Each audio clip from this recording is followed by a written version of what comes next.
सभी को नमस्कार। स्वागत है आप सभी का साइंस एंड फन पे, जहाँ पे टीचर्स आपको दिल और दिमाग दोनों से पढ़ाते हैं। तो मैं यहाँ पे दो बातों का बहुत बड़ा शुक्रिया अदा करना चाहूँगा। सबसे पहली बात, आपने नाइन्थ के लॉज ऑफ मोशन यानी force and laws of motion के वन शॉट को बहुत ज़्यादा प्यार दिया। आप लोगों को वो वन शॉट बहुत पसंद आया, उस पर कमेंट्स और लाइक्स बता रहे थे कि वो वन शॉट आपको कितना अच्छा लगा। सेकेंडली यार, उससे बड़ा थैंक यू मैं बोलना चाहूँगा कमेंट सेक्शन पे एक ऐसा डेकोरम मेंटेन करने के लिए कि हाँ, ये जो लेक्चर है वो एक्चुअली में एक पढ़ाई का लेक्चर है। बहुत बढ़िया तरीके से आप लोगों ने वहाँ पे आंसर्स जो हैं वो दिए हैं। अगर मैं उसका एक कमेंट सेक्शन को खोलूँ, पहली बात तो बहुत सारे ढेरों यहाँ पे कमेंट्स थे, लेकिन जिसमें एक बच्ची है हिमांशु सूथर, जिन्होंने बहुत अच्छे तरीके से आंसर दिए हैं। नाइकी ट्यूटोरियल्स, इन्होंने बहुत अच्छा आंसर दिए हैं। और अभी बहुत सारे बच्चों ने वन शॉट कंप्लीटेड ये तो लिखा ही, बट जो जो अभी जिन्होंने आंसर दिए मैं उनके नाम भी यहाँ पे लेना चाहूँगा। एक बच्चा है इला आए लता उत्तराखंड से, है ना। और ऐसे मतलब मैं आपको गेम आज की पूरी क्लास में 1 घंटा बोलता रहूँ, नाम खत्म नहीं होंगे।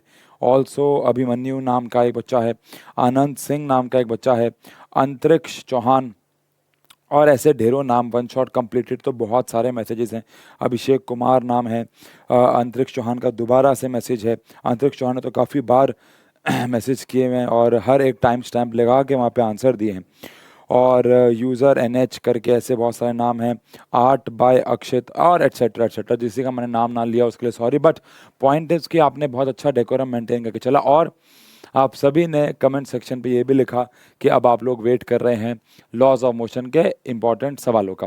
तो पहली बात तो यार, force and laws of motion के जो भी इम्पॉर्टेंट सवाल हैं उन सवालों में यहाँ पे जितने भी MCQs मैं लेके आया हूँ वो सारे के सारे या ज़्यादातर सारे के सारे MCQs ओसवाल गुरुकुल पब्लिकेशन की बुक से। आजकल हम लोग सारे असाइनमेंट, सारी इंपॉर्टेंट चीज़ें जो हैं लगभग लगभग वो ओसवाल गुरुकुल पब्लिकेशन की बुक से बना रहे हैं, बिकॉज इनके किताब में बहुत अच्छी तरीके से टॉपिक वाइज MCQs दिए गए हैं, जो कि बहुत इजी हैं एक टीचर के लिए भी, और एज वेल एज ऑब्वियस बात है जो टीचर के लिए इजी हैं तो स्टूडेंट के लिए तो वो बहुत ही इजी करके उन्होंने बनाया हुआ है।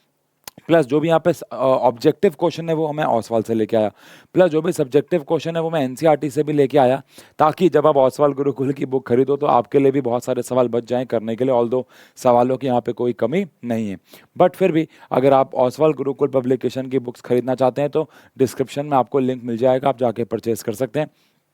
अभी फिलहाल आगे बढ़ते हैं और बात करते हैं शुरुआत में कुछ MCQs की, और फिर आगे बात करेंगे कुछ सब्जेक्टिव क्वेश्चंस की। सब्जेक्टिव क्वेश्चन सारे NCERT के हैं, सारे इंपॉर्टेंट सवाल जो NCERT में हमारे पास हैं वो सारे हैं, ठीक है ना। लेकिन अगेन क्योंकि हम चैप्टर को शुरू कर रहे हैं, मतलब इसके क्वेश्चन को शुरू कर रहे हैं, तो पहले मैं याद दिला दूँ इस चैप्टर की अच्छी बात यह है कि इस चैप्टर में कुल मिला के 3 फॉर्मूले हमारे पास आते हैं। सबसे पहला इस चैप्टर में फॉर्मूला आया था वो मोमेंटम का फॉर्मूला आया था, which is mass into velocity. सबसे पहला फॉर्मूला जो आया इस चैप्टर में वो मोमेंटम का फॉर्मूला आया which is mass into velocity. Second formula हमारे पास फोर्स का आया, जो कि आया चेंज इन मोमेंटम अपॉन में टाइम, है ना। फोर्स का न्यूटन जी के सेकेंड लॉ के हिसाब से फॉर्म, अगर आपने वन शॉट देखा है तो आपको ये फॉर्मूले याद हैं। और तीसरा और आखिरी फॉर्मूला इस चैप्टर में F is equal to ma आया। ऑल्दो इस चैप्टर में एक टॉपिक और था, वो था law of conservation of momentum, जो कि CBSE ने डिलीट कर दिया। अब अगर डिलीट हो गया तो वो वाला फॉर्मूला हटा देते हैं, वरना वैसे एक और फॉर्मूला है। बट हमारे सिलेबस में NCERT के सिलेबस के हिसाब से वी हैव दीज 3 फॉर्मूले जिसके ऊपर हमारे पास क्वेश्चन बनेंगे। और ध्यान रखिएगा, force and laws of motion के न्यूमेरिकल्स करने के लिए आपको मोशन चैप्टर भी आना चाहिए। ये मैंने आपको लॉज ऑफ मोशन शुरू करने से पहले ही बोल दिया था, उसके भी फॉर्मूलों की यहाँ पे कुछ ज़रूरत आपको पड़ेगी, ठीक है जी। चलिए शुरू करते हैं। सबसे पहले, when the net force acts on a hockey पक, हॉकी पक मतलब कि हॉकी की जो एक प्रकार से वो आइस हॉकी वाली जो डिस्क होती है, अभी के लिए आप हॉकी बॉल समझ लो ना। कह रहे हैं एक फोर्स लगाई गई एक हॉकी बॉल पे जो कि 10 न्यूटन की लगाई गई, और उसको एक्सेलरेशन मिला 50 मीटर पर सेकेंड स्क्वायर का। आपको बताना है कि उसका मास कितना रहा होगा। अब हम सब जानते हैं कि फोर्स का फॉर्मूला है मास इनटू में एक्सेलरेशन। अब अगर ये एक सब्जेक्टिव क्वेश्चन होता तो यहाँ पे हम प्रॉपर तरीके से गिवन लिखते, बट क्योंकि ये एक ऑब्जेक्टिव सवाल है तो गिवन लिखने का कोई सवाल यहाँ पे है नहीं, ठीक है ना। अब फोर्स हमारे पास सीधा कितनी आ जाती है 10 सॉरी, मास हम लोगों को निकालना है और एक्सेलरेशन हमें दे रखा है 50। यहाँ से मास आ जाएगा 10 डिवाइड बाई 50, इसको इससे डिवाइड कर देंगे तो 1/5 kg। अब 1/5 kg का जो मतलब होता है ये 0.2 kg होता है। और ऑप्शन में अगर हम लोग देखें तो हमारा फर्स्ट ऑप्शन जो है वो मैच हो जाता है। बहुत सिंपल सा सवाल, और ऐसी बात नहीं है सिंपल है तो एग्जाम में नहीं आएगा, आपको ऐसे ही सवाल एमसीक्यू फॉर्म में मिलने वाले हैं।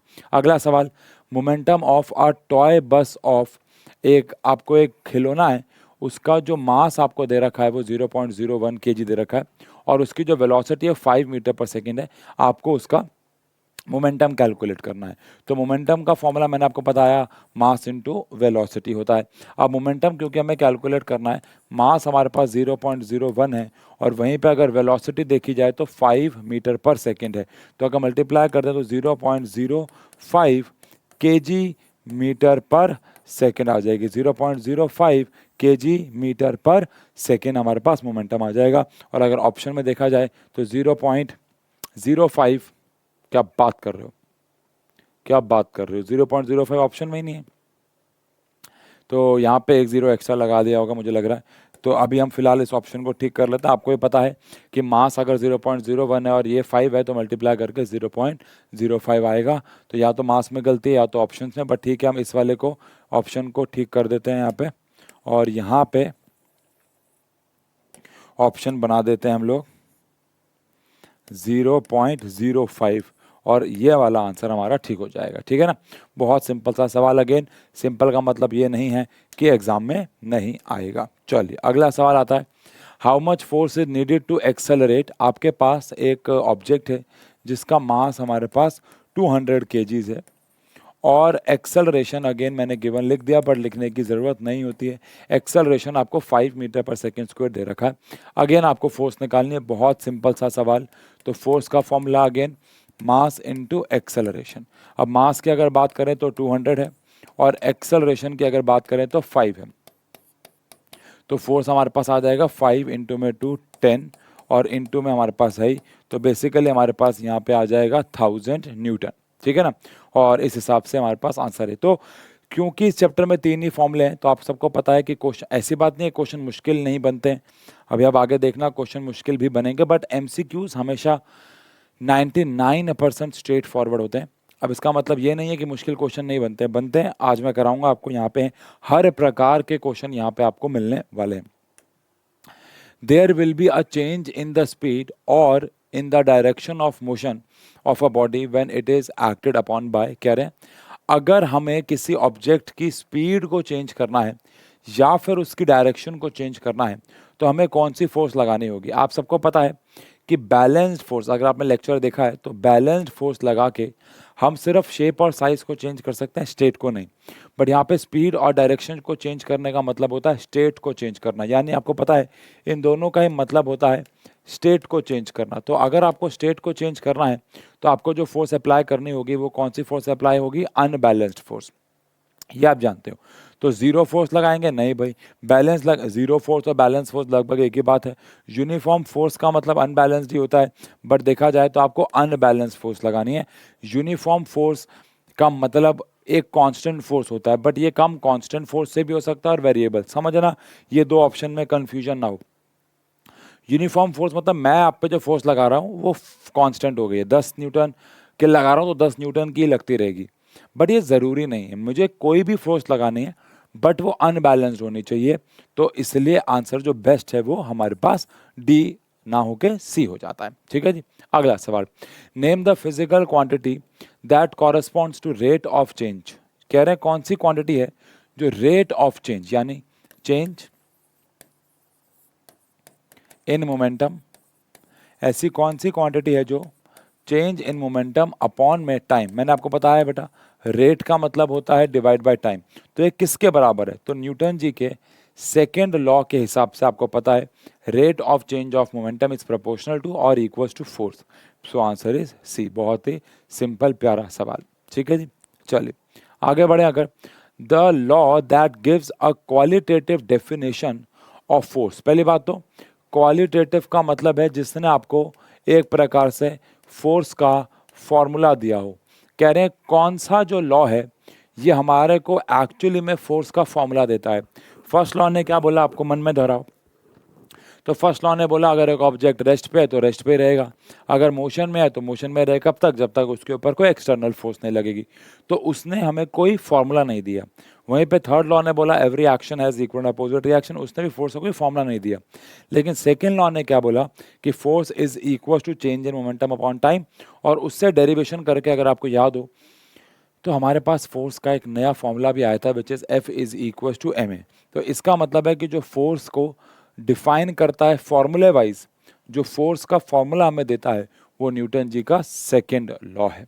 तो ये एक अच्छा सवाल, क्योंकि आपको ये एक नए कंसेप्ट को समझाता है कि फोर्स के फॉर्मूले को हमारा कौन सा लॉ डिफाइन करता है। तो आंसर न्यूटन जी का सेकेंड लॉ। ठीक है, an athlete can take a longer jump if he comes running from a distance as compare to when he, कह रहे हैं अगर एक एथलीट एक जगह पे खड़ा खड़ा कूदेगा तो वो ज़्यादा दूर नहीं कूद पाएगा, लेकिन अगर वही एथलीट भागता हुआ है, दूर से भागता हुआ है, भागता हुआ है, भागता हुआ है और फिर कूदे, जैसे कि लॉन्ग जंप में होता भी है, तो वो एक लॉन्गर जंप ले पाता है, ये हम सब जानते हैं। इससे न्यूटन जी का कौन सा लॉ जो है वो एक्चुअली में, न्यूटन जी का लॉ नहीं, कौन सा इनर्शिया डिफाइन होता है। इतना तो आप समझदार हो यार। इनर्शिया ऑफ रेस्ट कहता है कि अगर एक ऑब्जेक्ट रेस्ट पे है तो वो रेस्ट पे रहेगा, बट यहाँ तो वो लॉ साबित नहीं हो रहा है ना। यहाँ तो आप अगर मोशन में हो, भागते हुए आए तो मोशन में ही रहना चाहते हो। न्यूटन जी का इनर्शिया ऑफ मोशन, डायरेक्शन का यहाँ कोई लेना देना नहीं है, पोजीशन का भी। तो ऑब्वियस सी बात है, यहाँ पे है इनर्शिया ऑफ मोशन। वो चाहता है जब आप भागना शुरू हुए तो वो चाहेगा कि आप भागते रहो भागते रहो, इस जब आप जंप मारोगे तो ज़्यादा दूर तक जाके गिरोगे। तो इनर्शिया ऑफ मोशन यहाँ डिफाइन होता है। ठीक है, इसके बाद ऐसा करते हैं, क्यों ना ये सवाल आप करो, मैं आपको हिंट देता हूँ। एक हैमर है जिसका मास 500 ग्राम्स है। तो सबसे पहली बात तो ग्राम हम लोगों को पसंद नहीं होना चाहिए, क्योंकि मास की SI यूनिट kg होती है। तो हमने 500 को 1000 से डिवाइड किया तो 0.5 kg आ गया, पहली बात तो ठीक है। उसके बाद मूविंग एट, आपको उसकी इनिशियल वेलोसिटी दे रखी थी 50 मीटर पर सेकेंड, ठीक है जी। स्ट्राइक्स अ नेल, उसने हथौड़े पे मारा और वो हथौड़े पे मार के रुक गया, हथौड़ा रुक गया, तो फाइनल वेलोसिटी हमारे पास हो गई 0 मीटर पर सेकेंड। और ये पूरा का पूरा काम हुआ है सिर्फ और सिर्फ बहुत ही कम समय में, यानी कि 0.01 सेकेंड में आपको फोर्स निकालनी है। मैं आपको यहाँ पे टाइमर लगा रहा हूँ 1 मिनट का, आपको इस क्वेश्चन को सॉल्व करना है। और ध्यान रहे ईमानदार, जैसे आप लोगों ने यार वन शॉट में ईमानदारी दिखाई, यहाँ पे ईमानदारी दिखाना, दिमाग लगाओ कि हम फोर्स कैसे निकालेंगे। मैं आपको प्लान दे देता हूँ। हमारे पास मास है और फोर्स निकालने के लिए मास इनटू एक्सेलरेशन लगाना होता है। अब आपको दिमाग लगा के इस पूरे डेटा से एक्सेलरेशन जो है वो निकालना होगा। मैं कह रहा हूँ, मुझे लग रहा है 1 मिनट भी बहुत ज़्यादा ही हो जाएगा, क्यों ना आपको 30-40 सेकेंड ही दिए जाएं, बस 45 बहुत है। जल्दी शुरू कर दो। आंसर नीचे कमेंट सेक्शन पे टाइम स्टैम्प के साथ लिख देना प्लीज़, जल्दी से।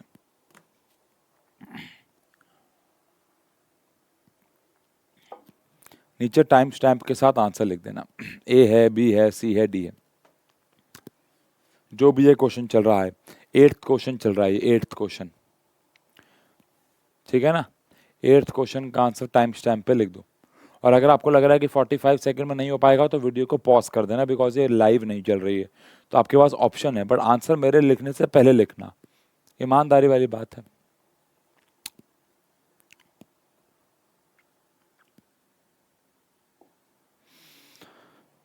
आई होप आपने इसको सॉल्व किया है, नहीं किया है तो रुक जाओ, वीडियो को पॉज करो और सॉल्व करो, ठीक है जी। तो जैसे कि हमारे पास ये डेटा है और इस डेटा से हमें एक्सेलरेशन निकालना होगा, तो आप सबको पता है कि एक्सेलरेशन निकालने के लिए हमारे पास दो ऑप्शन है, या तो मैं फर्स्ट इक्वेशन लगा दूं या मैं सीधा एक्सेलरेशन का फॉर्मूला भी निकाल सकता हूं।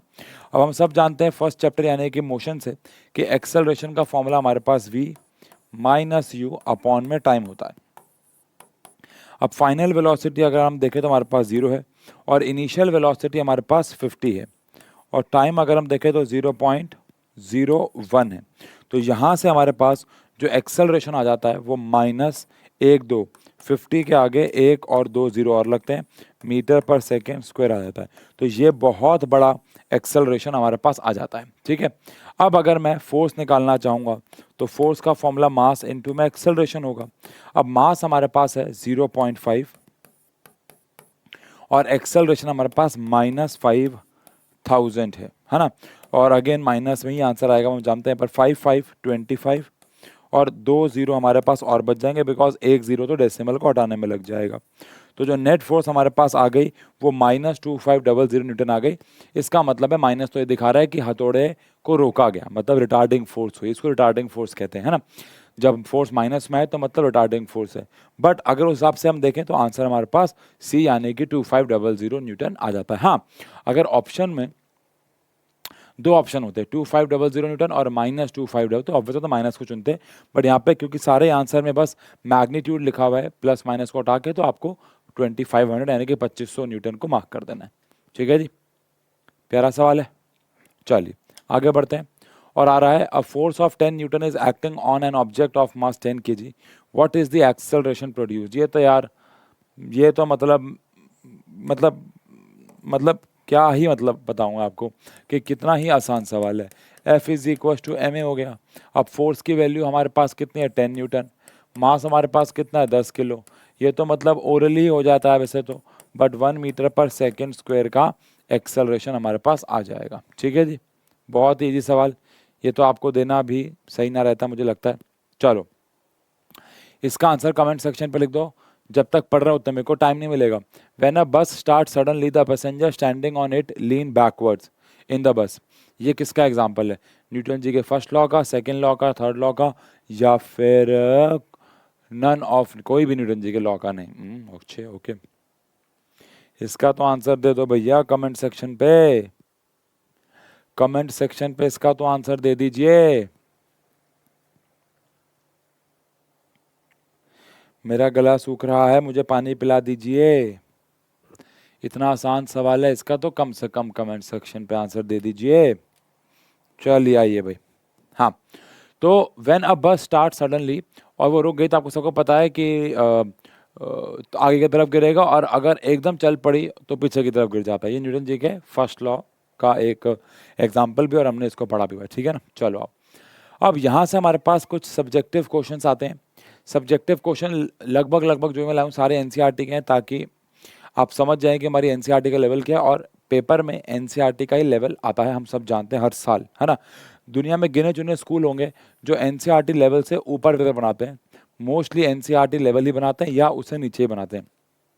तो अगर आपका, ये आपको जज करना होगा कि आपका स्कूल कौन सा, अगर आपका स्कूल एनसीईआरटी लेवल के ऊपर जाता है तो आपको और क्वेश्चंस की प्रैक्टिस करनी होगी, नहीं तो एनसीईआरटी बहुत होती है मुझे लगता है। वो आपको स्कूल को, अपने लास्ट ईयर के पेपर देख लो, अपने सीनियर से बात कर लो, है ना, वो अपने टीचर से बात कर लो। पर अगर आप गवर्नमेंट स्कूल में हो, केवी स्कूल में हो, तो मेरा यकीन मानिए एनसीईआरटी का लेवल रहता है। क्योंकि बट हाँ, वो बात अलग है कि एनसीईआरटी में क्वेश्चन बहुत कम है, तो और प्रैक्टिस करने के लिए एग्जाम जैसे जैसे करीब आएंगे हमारे फाइनल, हमें दूसरी बुक्स की ज़रूरत पड़ेगी। बस वो वाली बात होती है। अदरवाइज बात ऐसे करें तो लेवल एनसीईआरटी का रहता है। बहुत कम स्कूल हैं हमारे, मैं दिल्ली में पढ़ाता हूँ, मुझे पता है दिल्ली में तो बहुत ही विचित्र विचित्र प्रकार के स्कूल हैं, बट 95% से भी ऊपर परसेंटेज है जो एनसीईआरटी फॉलो करती है। बहुत कम है जो अपने लेवल को बढ़ाते हैं। बट आओ देखें, which would require greater force. अगर यहाँ पे दो ऑब्जेक्ट्स हैं, मैं इसको ऐसे बोलता हूँ, ऑब्जेक्ट 1 और ऑब्जेक्ट 2, मैंने दो ऑब्जेक्ट मान के चल रहा हूँ, ठीक है ना। ऑब्जेक्ट 1 जो है, इसका जो मास हमें दे रखा है वो 2 kg दे रखा है, और एक्सेलरेशन जो दे रखी है वो 5 मीटर पर सेकेंड स्क्वायर दे रखी है। वहीं पे ये जो मास है हमारे पास वो हमें 4 kg दे रखा है, और एक्सेलरेशन जो है वो हमें 2 मीटर पर सेकेंड स्क्वायर दे रखा है। आपको पूछा गया है कि इसमें ज़्यादा जो है फोर्स वो लगेगी। अब हम सब जानते हैं कि फोर्स का फॉर्मूला मास इनटू में एक्सेलरेशन होता है। तो इस वाले केस में जो फोर्स लगेगी वो 2 किलो इनटू में 5 यानी कि 10 न्यूटन है। अगेन ये ओरली भी हो जाएगा सवाल, बट हमें ये क्योंकि सब्जेक्टिव क्वेश्चन है पूरा प्रॉपर करना है स्टेटमेंट के साथ। और F2 जो फोर्स होगी वो हमारे पास M2 इंटू में A2 होगी। अब M2 कितनी है हमारे पास 4, और A2 हमारे पास है 2, तो कितनी आ गई 8 न्यूटन। तो यहाँ पे आप देख सकते हैं सिंपल सा बात है कि भाई फोर्स 1 इज ग्रेटर, क्योंकि यही तो पूछा है हमसे, force 1 is greater than force 2। ठीक है जी, फोर्स 1 जो है वो ज़्यादा ताकतवर है एज कम्पेयर टू फोर्स 2, और वो हमें वैसे भी दिख रहा है। ठीक है ना। चलिए आगे बात करें तो अगला सवाल आ रहा है, बड़ा ही प्यारा सवाल है। क्वेश्चन को पढ़ते हैं, प्लान बनाते हैं। हो सकता है ये मैं आपको करने के लिए दूं तो आप प्लान बनाएंगे ढंग से। एक मोटर कार है जो कि 108 किलोमीटर पर आवर से दौड़ रही थी। आई होप आपको पता है, इसको आपको मीटर पर सेकंड में कन्वर्ट करना होगा और उसको 4 सेकंड लगे रुकने में। ठीक है, आपको फोर्स निकालनी है अगर उसका पैसेंजर के साथ मास 1000 किलो है। मैं डेटा लिख रहा हूँ, ये सवाल आप करने वाले हो। आपके पास मास 1000 किलो है, आपके पास इनिशियल वेलोसिटी जो है वो 108 किलोमीटर पर आवर है। मोशन चैप्टर याद करेंगे, आपको इसे मीटर पर सेकंड में कन्वर्ट करना होगा। आपके पास फाइनल वेलोसिटी 0 मीटर पर सेकंड है क्योंकि वो रुक गई, और ऐसा करने के लिए आपको जो टाइम लगा वो 4 सेकंड लगे। ये कहीं ना कहीं अभी जो हमने हैमर वाला क्वेश्चन किया, कहीं ना कहीं ये वो हैमर वाले क्वेश्चन से बिल्कुल मैच करता सवाल है। ठीक है ना, बस यहाँ पे बस आ गई है। तो अब आपको ये डेटा की मदद से अगेन एक्सेलरेशन निकालना होगा।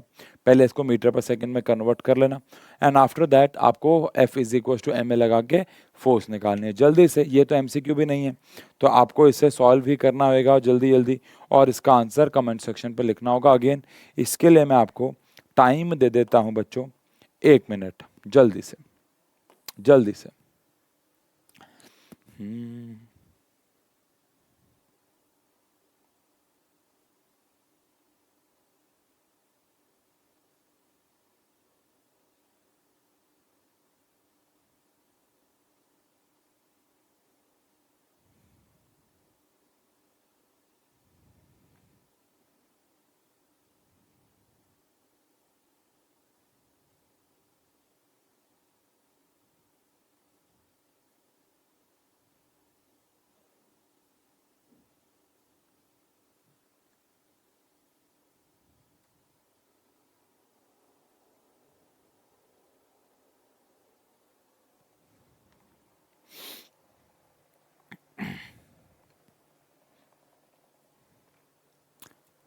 डन,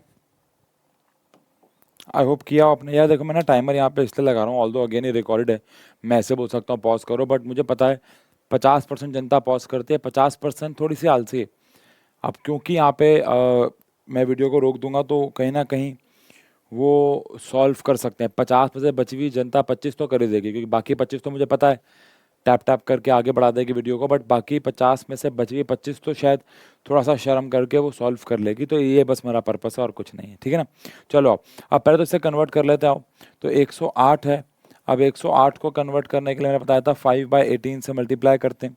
तो अगर मैं इसको इससे डिवाइड कर देता हूँ तो हमारे पास कितना आ जाता है, ये हमारे पास आ जाता है 2/12, 6 आ जाता है ना, 6 आ जाता है, 6, और 6 × 5 हमारे पास हो जाता है 30। तो कुल मिला के ये हमारे पास हो जाएगा 30 मीटर पर सेकेंड। ठीक जी, अब अगर 30 मीटर पर सेकेंड आ चुका है तो बस फिर तो हमारा काम हो गया।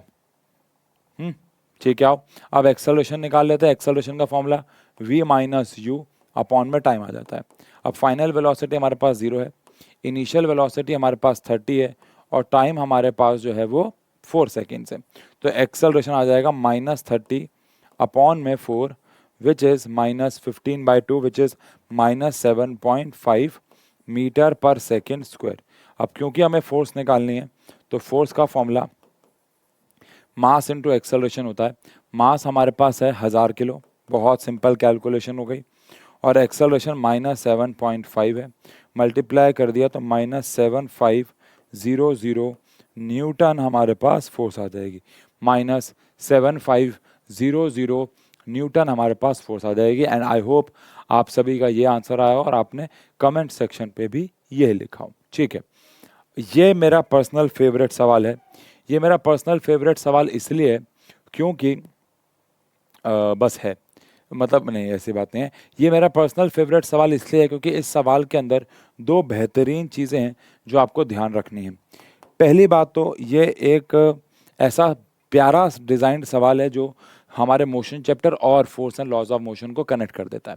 क्वेश्चन को पढ़ो, आपको वेलोसिटी टाइम ग्राफ दे रखा है एक ऑब्जेक्ट का जिसका मास है 20 ग्राम्स।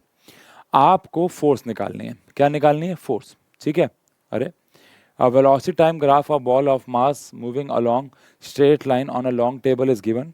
ठीक है, क्वेश्चन आगे है, कैलकुलेट फोर्स। अब फोर्स का जो फॉर्मूला होता है वो मास इनटू एक्सेलरेशन होता है। अब क्वेश्चन के हिसाब से हमारे पास मास तो है विच इज़ 20 ग्राम, और 1000 से डिवाइड कर देंगे तो 0.02 kg हो जाएगा, लेकिन एक्सेलरेशन नहीं है हमारे पास। अब एक्सेलरेशन कैसे निकालें? तो आंसर है, क्योंकि ये वेलोसिटी टाइम ग्राफ है और हम लोगों ने मोशन चैप्टर में सीखा है कि वेलोसिटी टाइम ग्राफ के स्लोप से हम लोगों को एक्सेलरेशन मिलता है। तो यहाँ पे एक्सेलरेशन निकालने के लिए हम लोग क्या करेंगे? Slope of velocity time graph. अब जल्दी से आप मुझे बताओ, ये तो बात ठीक है, बट क्या आपको इस ग्राफ के अंदर कुछ अजीब दिख रहा है? मैं ना ऐसा करता हूँ, इस ग्राफ को थोड़ा बड़ा करता हूँ, फिर मैं छोटा कर दूंगा। आप मुझे बताओ, क्या आपको इस ग्राफ में कुछ अजीब सा दिख रहा है? ऐसा कुछ दिख रहा है जो अक्सर हमें नहीं देखने को मिला था जब हम लोग मोशन चैप्टर कर रहे थे? कुछ अजीब दिख रहा है आपको इसके अंदर?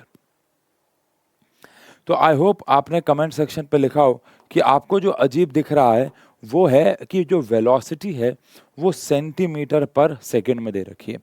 तो ध्यान रखना, जब आप इससे slope of the graph, acceleration का formula slope of velocity time graph होता है, जब आप इससे एक्सेलरेशन निकालोगे तो वो सेंटीमीटर पर सेकेंड स्क्वायर में आएगा, ना कि मीटर पर सेकेंड स्क्वायर में। तो अगर मैं ऐसे बोलूँ तो एक्सेलरेशन का फॉर्मूला ग्राफ का स्लोप है, यानी कि हाइट अपॉन में बेस। अब ग्राफ की हाइट कितनी है? 20 से नीचे आ रहे हैं, जब ग्राफ नीचे आता है तो हाइट माइनस में होती है, तो -20, और बेस हमारे पास 10 है, तो 10 हो गया। तो यहाँ पे आंसर आ रहा है -2, लेकिन 2 क्या भाई?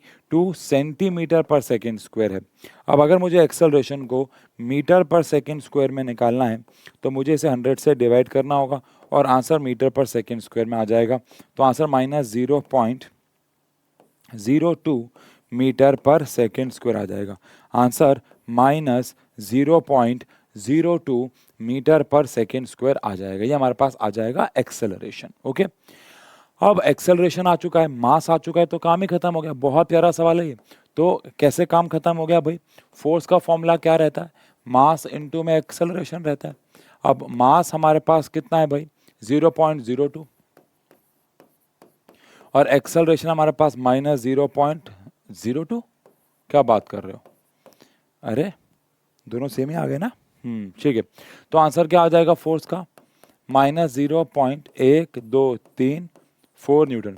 आई होप आपने 7th 8th में सीखा हो, जब इतने छोटे नंबर आए तो उन्हें 10 की पावर की फॉर्म में भी लिख सकते हैं।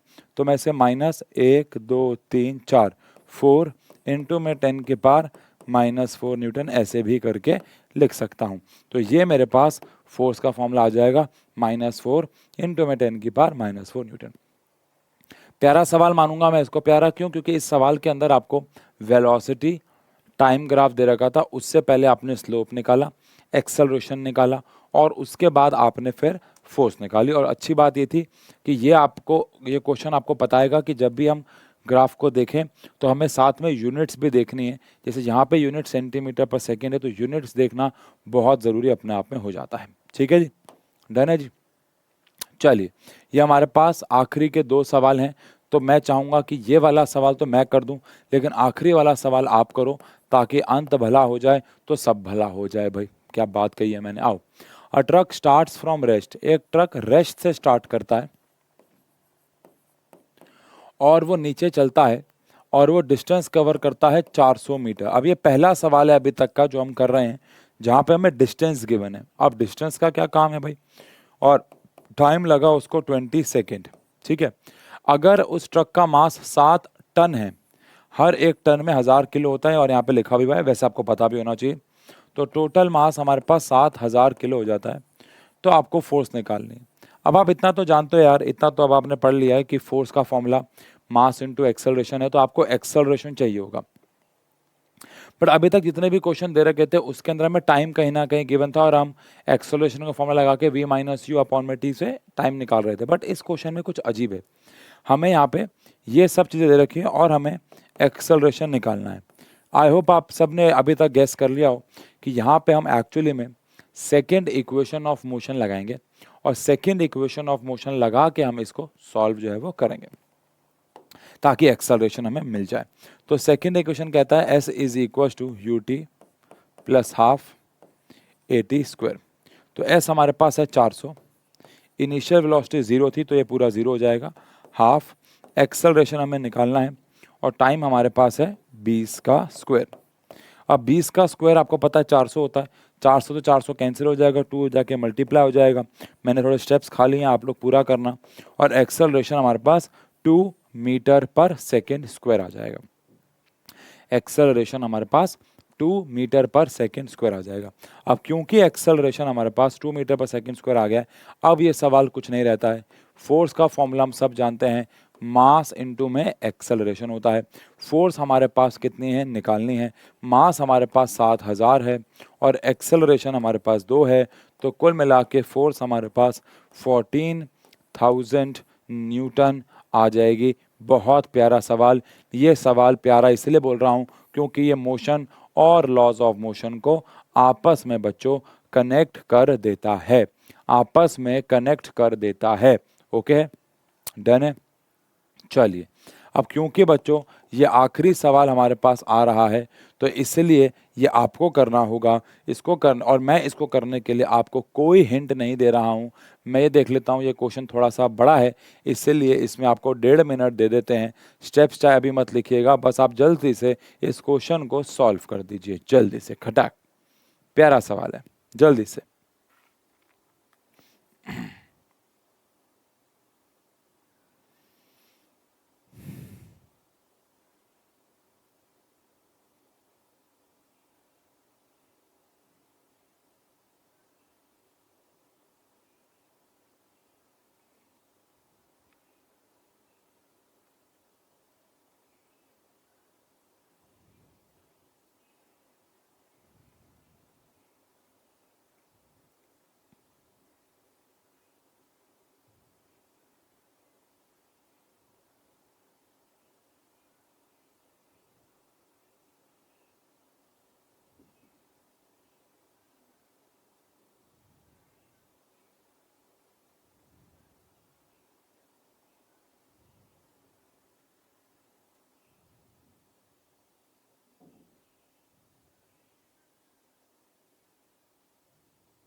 आई होप आपने किया हो।